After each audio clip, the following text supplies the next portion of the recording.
aos ceareiros do Centro Espírita Cearense nossas boas-vindas.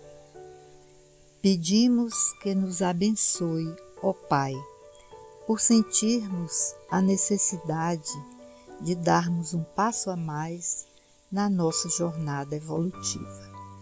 Sabemos que temos muito a aprender e, assim como ensinastes aos discípulos, ensinai-nos a orar com sabedoria e, acima de tudo, seja feita a vossa vontade e não a nossa.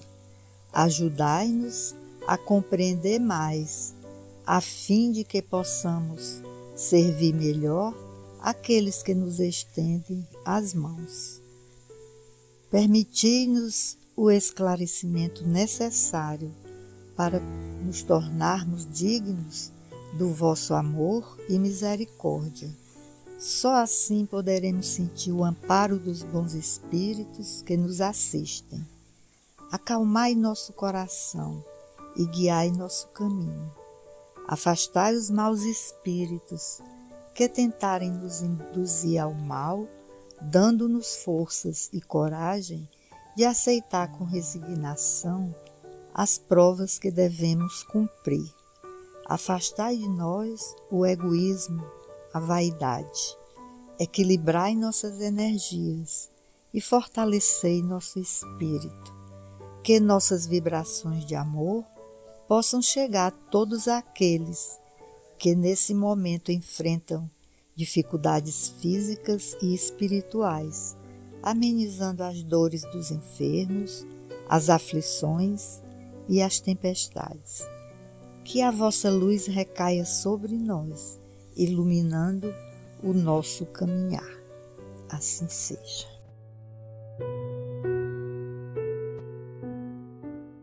Boa noite, meus irmãos. Vamos dar início à leitura do Evangelho, que se encontra no capítulo 21.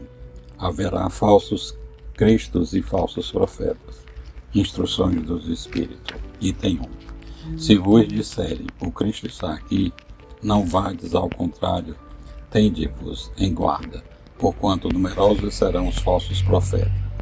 Não vede que as folhas da figueira começam a branquear? Não vedes os seus múltiplos rebentos aguardando a época da floração? E não vos diz o Cristo, conhece-se a árvore pelo fruto? Se, pois, são amargos frutos, já sabeis que má é a árvore. Se, porém, são doces e saudáveis, direi, nada que seja puro pode provir de fonte má. É assim, meus irmãos, que deveis julgar. São as obras que deveis examinar.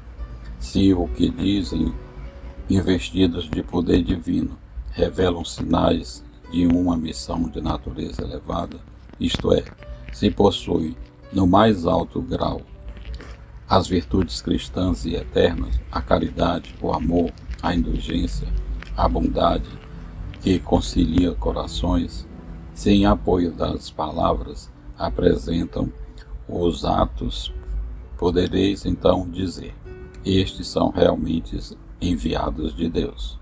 Desconfiai, porém, das palavras melífluas. Desconfiai dos escribas e dos fariseus que oram nas praças públicas, vestidos de longas túnicas. Desconfiai dos que pretendem ter o monopólio da verdade. Boa noite a todos.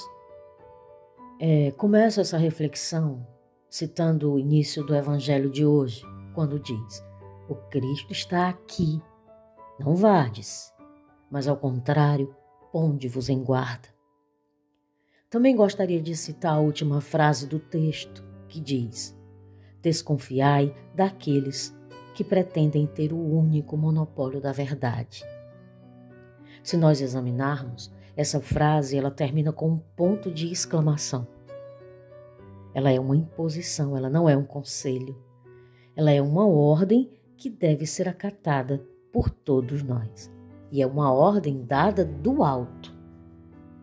E aí a gente começa também com a seguinte pergunta: o que é um profeta?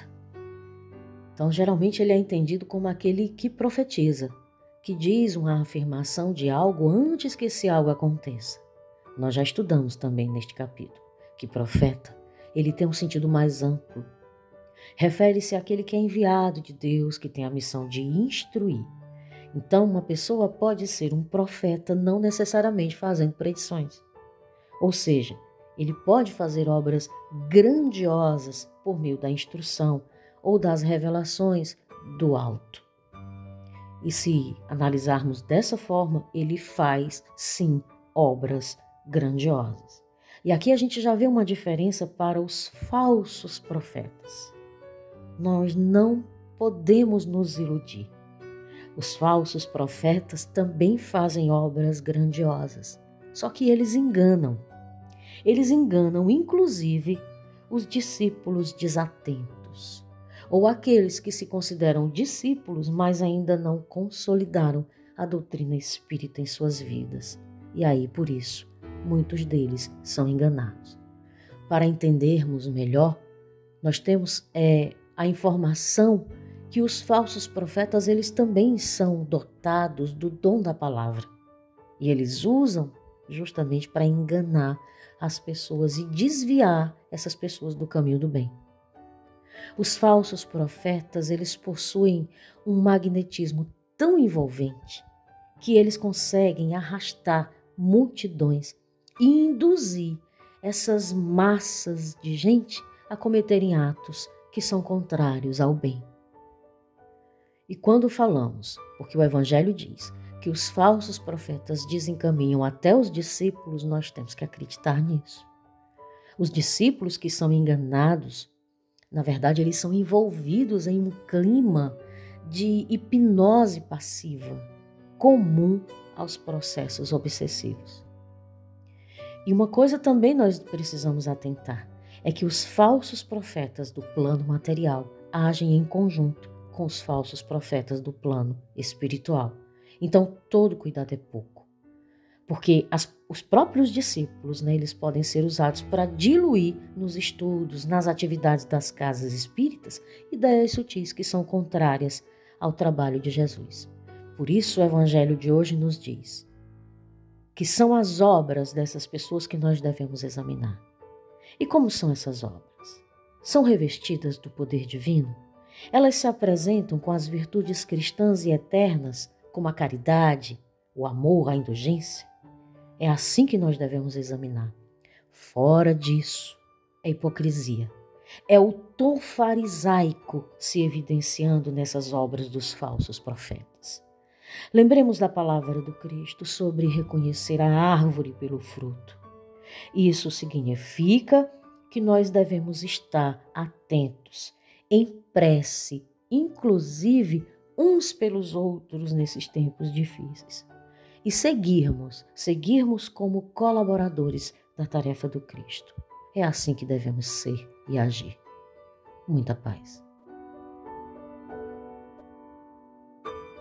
Jesus, Divino Mestre, estende tuas mãos dadivosas em socorro dos que te reconhecem como divino modelo, para que se eleve a fé e a esperança, que os bons espíritos, teus mensageiros, derramem a cura sobre a humanidade sofredora, sujeita às enfermidades, dores e aflições, que as energias e os fluidos a serem depositados nesta água possam aliviar a dor dos males físicos e espirituais. Que os fluidos divinos nos proporcionem vitalidade, coragem e força nos trabalhos do bem, como também receber bênçãos de amor e bondade para a revitalização de nossa saúde, corpo físico, espírito e alma. Assim seja.